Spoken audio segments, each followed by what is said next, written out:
હવે સમાચાર વિગતવાર. અંકલેશ્વરમાં અવૈધ ભંગાર માર્કેટ તંત્રના રડારમાં આવ્યા છે. 2 દિવસ પૂર્વે લાગેલી આગમાં ભંગાર માર્કેટ, ફાયર એનઓસી અને સેફટી સહિત બિનઅધિકૃત રાસાયણિક કચરો જોવા મળ્યો હતો. એસડીએમની અધ્યક્ષતામાં કમિટીની રચના કરી તમામ એજન્સી દ્વારા પ્રથમ સર્વે કરશે. પોલીસ, પંચાયત, મામલતદાર, જીપીસીબી, રેવન્યુ સહિતના વિભાગો સર્વે કરશે. અંકલેશ્વરમાં ઔદ્યોગિક વસાહત સાથે આજુબાજુમાં 10,000થી વધુ ભંગારના ગોડાઉન ધમધમી રહ્યા છે.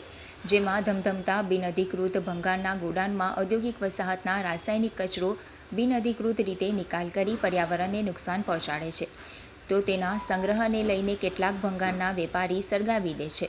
આ વચ્ચે ભંગાર માર્કેટમાં આગના બનાવો પણ છાસવારે બને છે, જેને લઈને તંત્રને દોડતું થવું પડે છે. આ વચ્ચે ભંગાર માર્કેટમાં પણ ફાયર સેફટીનો પણ અભાવ જોવા મળે છે.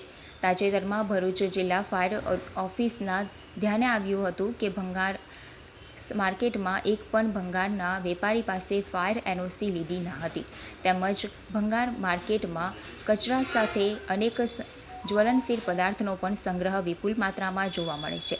ત્યારે બેફામ બનેલા ભંગારિયા તત્વો દ્વારા આગ લાગે ત્યારે ફાયર વિભાગની કામગીરીમાં પણ રૂકાવટ ઊભી કરે છે, તો કેટલાક સ્થળે તો ફાયર ગાડી જઈ ના શકે એ પ્રમાણે દબાણ જોવા મળ્યું છે.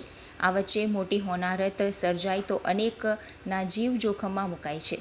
2 દિવસ પૂર્વે બનેલી ઘટના બાદ અંકલેશ્વર એસડીએમ ભવદીપસિંહ જાડેજાની અધ્યક્ષતામાં એસડીએમ કચેરી ખાતે એક વિશેષ બેઠક યોજવામાં આવી હતી, જેમાં મામલતદાર, ફાયર, પંચાયત, પોલીસ, જીપીસીબી, મહેસૂલ સહિતના વિભાગના અધિકારીઓ જોડે ચર્ચા કરાઈ હતી.